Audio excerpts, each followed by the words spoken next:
अत्याचार बंद करो आरटीओ ऑफिस का भ्रष्टाचार बंद करो आरटीओ ऑफिस का भ्रष्टाचार बंद करो पुलिस की दादागिरी बंद करो पुलिस की दादागिरी बंद करो रिक्शा चालक वाला। साहब क्या कहेंगे, आज तमाम रिक्शा ड्राइवर चालक यहाँ पर रोड पे बैठे हैं, बारिश का महीना है, चिक्कड़ है और आप रोड पे बैठे हैं आरटीओ ऑफिस सामने, क्या कहेंगे, आपकी मांगनी क्या है? सर सबसे पहली बात तो हमारी भूखे मरने की नौबत आ गई तो हमारे लिए चिक्कड़ और पानी कोई मायने ही नहीं रखता, क्योंकि जब तक हम चिक्कड़ और पानी में नहीं कमाएंगे तो हमारे घर पे चूल्हा नहीं सिलेगा। आज हम हमारे पेट की जंग लड़ने के लिए आज यहाँ आरटीओ कार्यालय के सामने बैठे हैं। आपकी मांग क्या है, मतलब आपकी परेशानी क्या है जो खास कर? परेशानी इस तरीके से सर, हम औरंगाबाद के अंदर जो सीएम साहब आए थे, महाराष्ट्र के सीएम साहब, हम उनके साथ में आज से 7 महीने पहले मुलाकात की है, तो उन्होंने आरटीओ को और औरंगाबाद के जिला कलेक्टर को बताया था कि इनकी जितनी भी मांगे हैं इसका हवाल मुझे दो और उसके अंदर मैं जल्द से जल्द इनकी समस्या पूरी करूँगा। जिसमें सबसे बड़ी समस्या हमारी ये थी कि औरंगाबाद के अंदर जो केरला के अंदर जो पूरा डन मॉब हुआ है, हम औरंगाबाद के अंदर ये चाहते हैं और पूरे महाराष्ट्र में भी ये चाहते हैं कि वो डन केरला का कानून यहाँ पे लगाए और जितने रक्षा चालक को जितने पौते दिए गई वो माफ़ करे। ये शुरुआत महाराष्ट्र संयुक्त कृति समिति महाराष्ट्र राज्य जिला अध्यक्ष होने के दावे के हिसाब से मैं बोलता हूँ, मैंने ये चीज़ हमारे शशांक राव साहब, हमारे विलास भालेकर साहब, हमारे बाबा साहेब, हमने ये तीनों को ये सवाल किए है और हमने इसका पूरा डाटा निकाल के आज ये आंदोलन किए है। टोटल औरंगाबाद में कितने रिक्शा है चालक? आज औरंगाबाद के अंदर लीगल रक्षा 19,970 थी और लेकिन नए परमिट होने की वजह से आज इन्हें जो है तो 34,000 का आंकड़ा पार कर चुकी है। सर इसमें मतलब आप पे भी आरोप लगते हैं, हम मीडिया में देखते हैं कि मतलब जो तो गैर कानूनी तरह चलाते हैं, गैस के मसले हैं, बहुत सी बातें हैं, आप जो है तो ग्राहकों को अच्छी बात नहीं करते हैं, इस तरह की बातें भी आप पे आरोप लगते हैं, क्या कहेंगे इसके ऊपर? सर औरंगाबाद शहर के अंदर आप देखिए, एक भी जो पैसेंजर ने गुनाह दाखिल किया है, आप कोई भी औरंगाबाद के पुलिस स्टेशन में चेक कर लीजिए, ऐसा कोई गुनाह आज तक दाखिल नहीं है।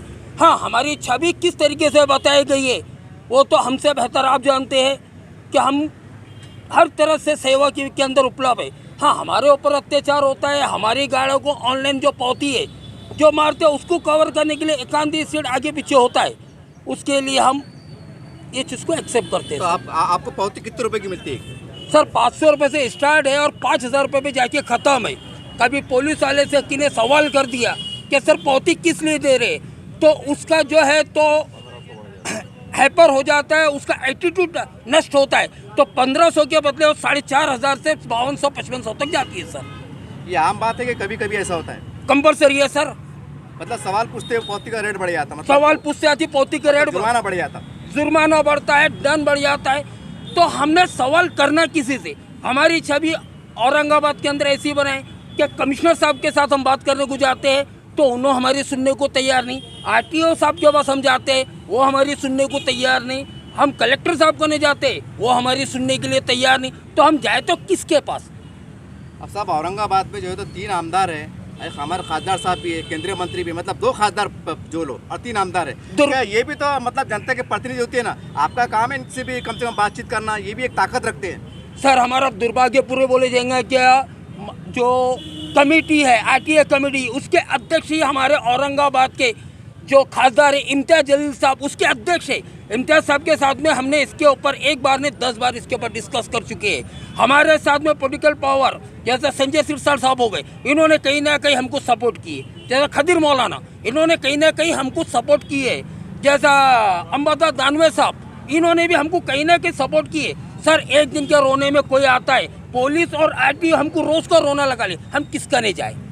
साहब अंबादा दानवे विरोधी पक्ष नेता है, इनकी तो बहुत बड़ी ताकत है सर, इनके पास गया आप एक बार? और इनके पास बिल्कुल गए सर, दानवे साहब ने हमारी हर टाइम में उपलब्ध मदद की है, जहाँ हमको जरूरत की हमको की है, लेकिन हर दिन का जो है हमारी समस्या खत्म होने का नाम नहीं ले रही है।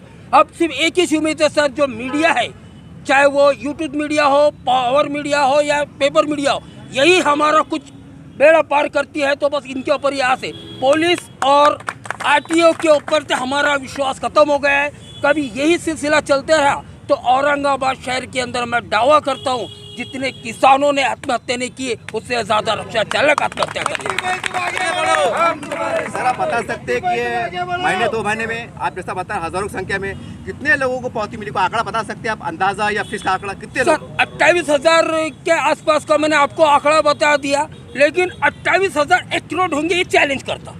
नहीं, पावती कितने जनों को मिली है महीने भर में? 28,000 कंटिन्यू सर, नो आपके- कॉम्प्रोमाइज। ठोस पुरावा है आपके पास के? 100% है सर। हमने पुलिस महासंचालक मुंबई, हमने जो है तो उनको लेटर भेजे थे, सर इसका जो वीडियो बना के जो फोटो अपलोड करते हैं ये बंद करो, हमारे को रोको, हमारी गलती बताओ और हमें दंड दो, हम लेने के लिए एक्सेप्ट है, हमने गलती करे हम उसका भरपाई करने के लिए तैयार है। लेकिन हमको वो चीज़ें मालूम नहीं रहती है सर, और हमको पावती आ जाती है। जबकि पुलिस महासंचालक सुमित कुमार जायसवाल साहब ने एक लेटर पास किए थे, जिसको यहाँ पे भी आया, उसको वायरल भी हुआ, क्या आप गाड़ी का ऑनलाइन पावती मोबाइल से ना खींचे, अपना पर्सनल मोबाइल। सर एक भी पावती जो है तो 4 दिन 5 दिन पहले की रहती है। ऐसी तो कुछ गाड़ियाँ हैं सर जो गैरेज में खड़े रहती है और उसकी पावती आती है। ये पुलिस वाले अपने टारगेट करने के लिए फोटो मार के रखते हैं, और जिस दिन इनको टारगेट कम होता है वो फोटो अपलोड करते हैं सर। एक आज 2020 में आप जाओ, औरंगाबाद शहर के अंदर पुलिस ने कभी इतनी कार्रवाई किया है? नहीं किया है। ऐसा कौन सा विटामिन खाया सर जो इतनी कार्रवाई कर रहे हैं? हमें भी वो विटामिन बताओ जो हम फॉलो करेंगे। सर कितने घर जाती है, हर कितने घर वो है आप किराए से रहते हैं कितना है, उसकी संख्या कितनी है? सर 28,000 में से बड़ी मुश्किल से कभी आप निकालते हैं रिक्शा चालक के जाते घर तो 1200 से 1500 भी नहीं आएंगे। बाकी पूरे रेंट पर रहते हैं, जिसके अंदर उनके बच्चों का एजुकेशन है, उनका किराए का घर है, घर खर्चा है, उनका मेडिकल है। ये सब होने के बाद में इनको सबसे बड़ी जिम्मेदारी है आरटीओ और पुलिस का दंड का। ये भी एक खुलेआम दादागिरी है सर। कोई सवाल करने को जाते हैं तो उससे पूछे नहीं जाता, उससे इस तरीके से अपशब्द व्यवहार करे जाता है जैसा उन्हें कोई बहुत बड़ा अपराध कर दिया उनसे सवाल करके। सर ये बताइए आपको पासिंग कितना खर्चा था?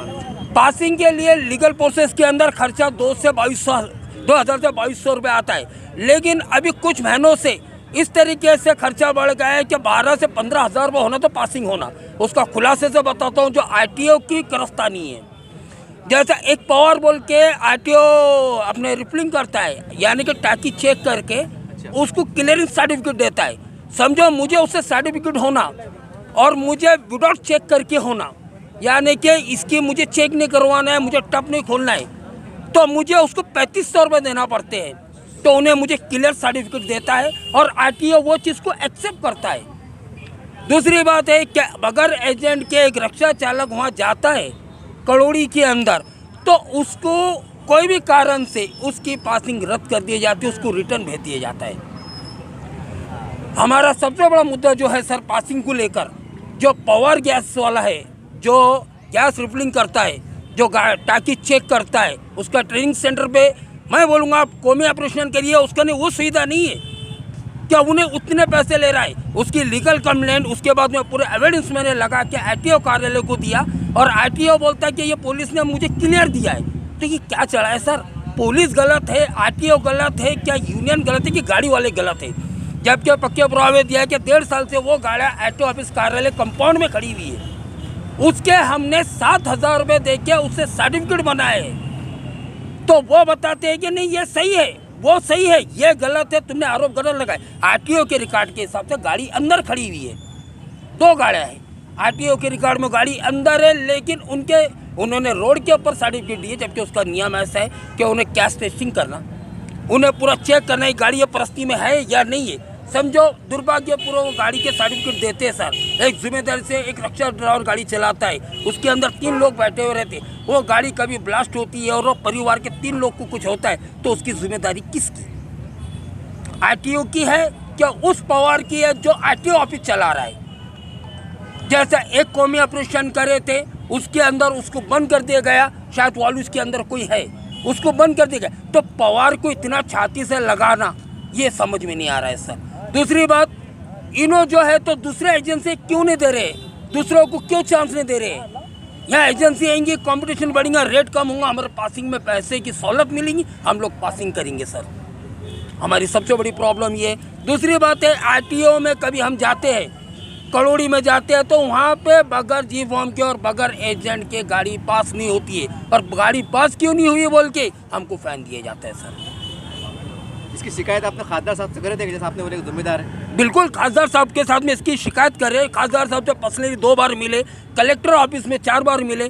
इसके ऊपर हमारा जो दखल है, तो औरंगाबाद के जो 3 आमदार है, जिसमें से अंबादास दानवे साहब ने इसमें दखल दिए, उसके बाद में संजय सिंह साहब ने भी इसमें दखल दिए, और औरंगाबाद शहर के जो खदिर मौलाना है उन्होंने भी इसमें दखल दिए। लेकिन आईटीओ के कौन से कान में रुई है वो आज तक हमारे समझ में नहीं आई है। तो खासदार साहब ने भाई तुम आगे बढ़ो। आपने जब 3 आमदार का नाम दिया तब खासदार साहब ने आपकी मदद करे होंगे ना, इम्तियाज जलील साहब ने? सर ना बोलूँ तो बेहतर है। नहीं बोलना चाहते हैं? नहीं बोलना, बिल्कुल नहीं बोलना है सर, वो विषय में बात नहीं करना है। जी, मांग क्या है आपकी आखिरी में? हमारी सबसे पहली और बड़ी मांग ये है कि हमको औरंगाबाद शहर के अंदर पिकअप पॉइंट और ड्रॉप पॉइंट होना। दूसरी मांग ये है कि महानगर पालिका ने जो हमको अलाउ की थी, औरंगाबाद एसीपी ने, ट्रैफिक एसीपी ने जो हमको अलाउ की थी ज़मीन, वो पूरी सिटी बस को दी गई। हमारे स्टैंड, हमको हमारे स्टैंड देना। जब तक हमको स्टैंड फ्लैप ये लगा के नहीं देते तो आरटीओ की और पुलिस की जो मुहिम है वो रुकना चाहिए। और जो सबसे बड़ा मुद्दा है ऑनलाइन पौती को हम इनकार नहीं कर रहे सर, पौती हमको दो, लेकिन हमको हमारी गलती बता के दो।